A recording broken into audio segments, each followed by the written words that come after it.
Howdy, y'all, and welcome to this month's edition of the Junior Naturalist Program. My name's Christina, and this is... I'm Izzy. I'm one of the new naturalist educators for the Student Stewards program at Truckee Meadows Parks Foundation. And today we're here at Bartley Ranch Regional Park to talk about ranching science. Bartley Ranch is a great place to learn all about ranching science, and it's actually the best place to come in Washoe County to learn all about ranching. But before we explore Bartley Ranch together, I have a question. What sort of science do you guys do in school? I haven't been in school for a while, but when I was in school, we did experiments that captured real-time data so that we could look at what's going on in the world right now. And what we're going to be doing today is looking at historical science. Historical science is anything that we look at from the past to predict what the past was like. So an example of that would be an owl bone. If you found an owl bone just laying on the ground, you're doing experimental data like you do in your classrooms. But if you dig deep into the ground and you find an old bone with different adaptations and characteristics, you can predict what history was like and go back in time.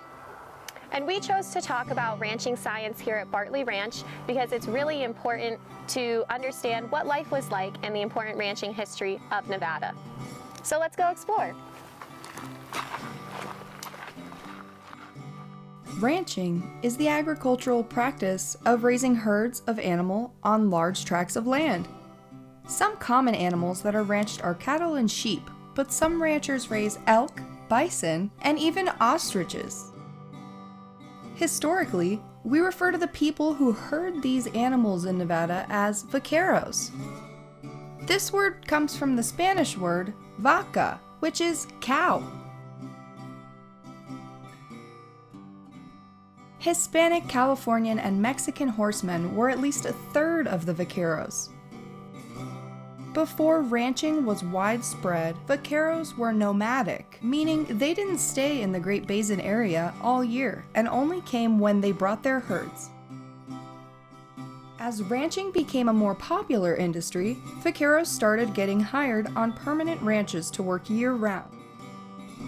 I've heard the word buckaroo in the Great Basin, but I thought that they were vaqueros. A long time ago, we always called them vaqueros, but today we call them buckaroos. And we don't say cowboys like in Texas or Montana. In Nevada, they're buckaroos. And that actually reminds me, our secret word of the month is buckaroo. So don't forget to put that secret password in on the password sheet this month so you can get your prizes for next month. And great job, buckaroos.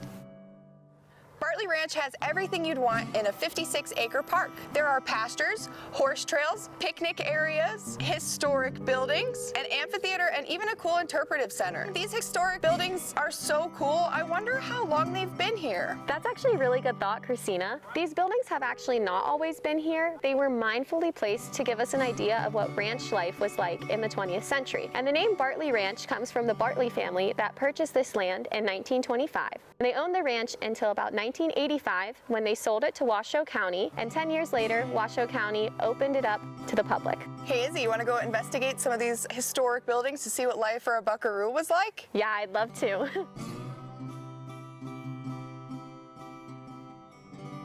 Life at the ranch was hard sometimes. Nature and weather controlled the ranching industry, and ranchers were almost completely dependent on natural water supply to grow the plants that their grazing animals needed to eat. Some buildings here include a cookhouse, a bunkhouse where the buckaroos may have stayed, a carriage house, and some livestock buildings. These buildings and materials were saved by Truckee Meadows Remembered. They were moved here, though, preserving history and practicing sustainability at the same time. I wonder why these buildings were built out here separately instead of one big house. What do you think? And can you imagine how ranchers and farmers might have used these buildings a long time ago? History is so cool to explore, especially in your own backyard. As a scientist myself, I wonder what sort of conservation practices ranchers use to take good care of the land. Let's find out. Ranching and livestock raising can have some devastating effects on the environment if overdone. For example, cows have broad and flat hooves that can easily trample and degrade soil if they're overgrazing. Ranching can also contribute to greenhouse gas emissions and chemical runoff into our water supplies if not done correctly. You have to take care of your animals and the land at the same time. That's why being a buckaroo is so hard. Scientists and ranchers are working together to find sustainable solutions to the environmental impacts of ranching, while still preserving the heritage and economy of the practice. Buckaroos need to be very aware of how many plants their animals eat in one area. They have to make observations of how low the plants are getting and avoid overgrazing, because if they overgraze, they won't have enough food for the rest of their herd for the rest of the year and for the other animals. If buckaroos make observations like this, they're stewards of the land too.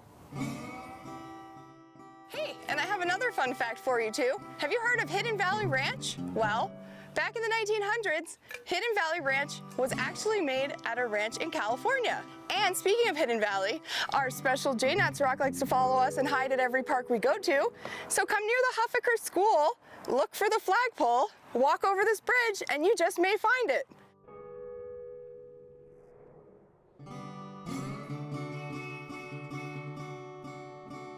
Our science activity today will show all of us what can occur if soil becomes unstable from being overgrazed. So let's check it out. Hey buckaroos, now it's activity time, and this month we're going to be creating erosion buckets in order to understand the importance of caring for your soil when you're a rancher. Water has the power to shape our land, but we don't want water to shape our land too much because we need the soil to grow plants and food that us and animals need to eat. So what you see in front of me are 3 different types of soil. The first one here is soil, it's just bare soil. The second type has soil, rocks, and dead leaves. And the third type has soil, rocks, dead leaves, and a plant growing. Unfortunately, this little guy didn't make it, but he is such a good sport and donated his body to science. His root system is still intact, so it should work to demonstrate what we're trying to show you today. So, before we start pouring water into our bottles, we have a cup to catch everything that we make. So this third part, we all might not have a plant or plants growing in soil accessible to us. So you guys can try this one at home, but follow us along for the third one if you don't have that with you. So I also have some water here to do our experiment, and I have a container to catch the water that I pour after, so we don't want to make a huge mess, so make sure you have that. And I have a big bucket of water here and a little bottle to pour that in. So let's get started. Now let's see what erosion does to our different types of land. But first, what do you think is going to happen?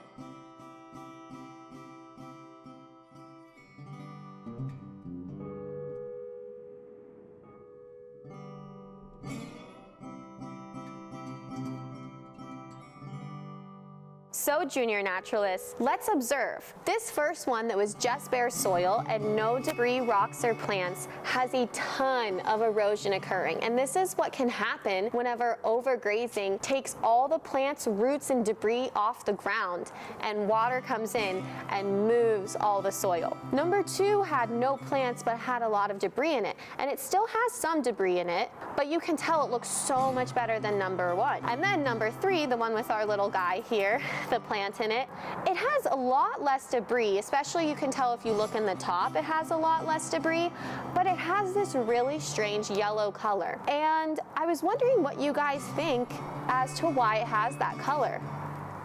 I were to guess, I think it's because plants produce something called tannins. Tannins are a type of chemical that can discolor water or soil, make it look really dark, and I think this guy actually produced some tannins, and that's why this water looks a little bit more yellow. But it has the least amount of debris out of all of these. So a good rancher would leave some plants, roots, and debris on the ground to prevent overgrazing and keep the soil stabilized. Great job, junior naturalists. This month, we're going to make our own horse treat bags.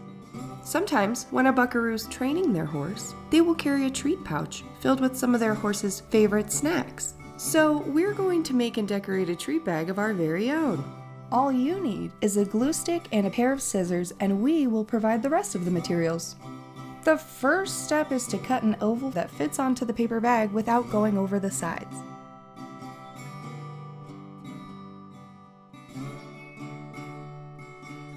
Then, glue them on top of the bag and let the bag sit so the glue can dry. Now, let's draw a half oval that has points on the top for the horse's ears. Then fold your piece of paper in half so you have 2 ears when you cut out the ovals. Then, glue them on top of the bag and let sit so the glue can dry. Now cut out the eyes for your horse.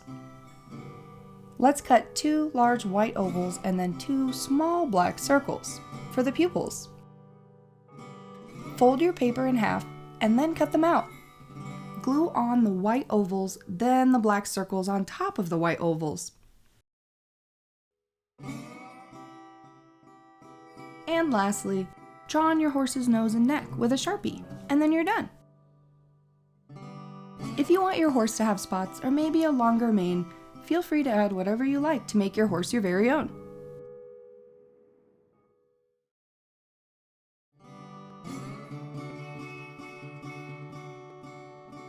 Thank you so much for joining us here at Bartley Ranch to learn about ranching science and Nevada's heritage. We hope you enjoyed exploring the park with us, and we'll see you next month for our last Junior Naturalist event of the year. So stay tuned, buckaroos!